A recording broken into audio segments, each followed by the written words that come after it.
एक समय की बात है। राजनगर नामक एक गांव में मोहन नाम का एक आदमी अपनी पत्नी शीतल और 2 बच्चों के साथ रहता था। मोहन अपना परिवार चलाने के लिए गांव में ही खेती बाड़ी का काम किया करता था। एक दिन शीतल मोहन से कहती है, अजी, हमारी बेटी सविता अब बड़ी होती जा रही है। आपने उसकी शादी के बारे में कुछ सोचा है कि नहीं? अरे हाँ शीतल, मुझे भी अपनी बेटी की शादी की बहुत ही ज़्यादा चिंता हो रही है, लेकिन मैं क्या करूँ।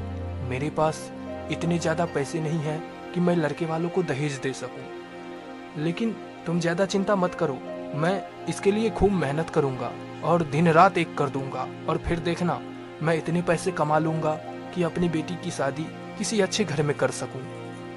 इसके बाद अगले 5 सालों तक मोहन अपने खेतों में खूब मेहनत करता है और अपनी बेटी की शादी के लिए जरूरी पैसे इकट्ठा कर लेता है।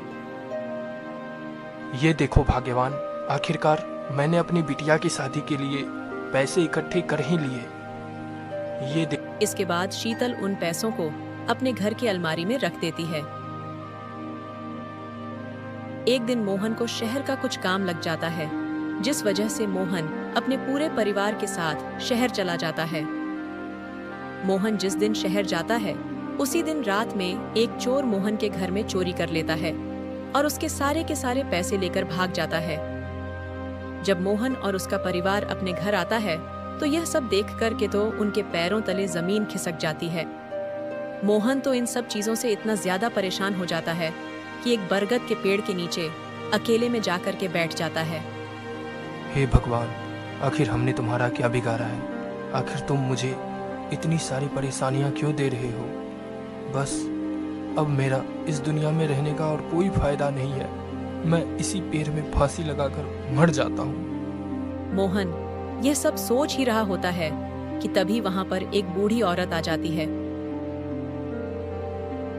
क्या बात है बेटा, तुम इतने उदास क्यों हो?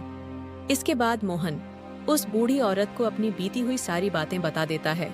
मोहन की बातें सुनने के बाद वह बूढ़ी औरत बोलती है, अरे बेटा, बस इतनी सी बात, क्या तुम्हें मालूम नहीं है कि भगवान हमारे साथ जो भी करते हैं वह अच्छे के लिए करते हैं। आज अगर तुम्हारे पास वह पैसे होते तो तुम अपनी बेटी की शादी जरूर किसी लालची इंसान से करा देते। अब तुम ही सोचो कि जो इंसान दहेज लेकर शादी करता होगा वह लालची नहीं होगा तो क्या होगा, और क्या उसके साथ तुम्हारी बेटी खुश रह पाएगी? उस बूढ़ी औरत की बातों से मोहन का पूरा दिमाग खुल जाता है। इस बार मोहन फिर से बहुत ज्यादा मेहनत करता है और कुछ ही समय में काफी सारे पैसे इकट्ठे कर लेता है। लेकिन इस बार मोहन उन सारे पैसों को अपनी बेटी की पढ़ाई लिखाई में लगा देता है। सविता भी अपने पिता के बलिदान को समझते हुए अपनी पढ़ाई लिखाई में की जान लगा करके जुट जाती है।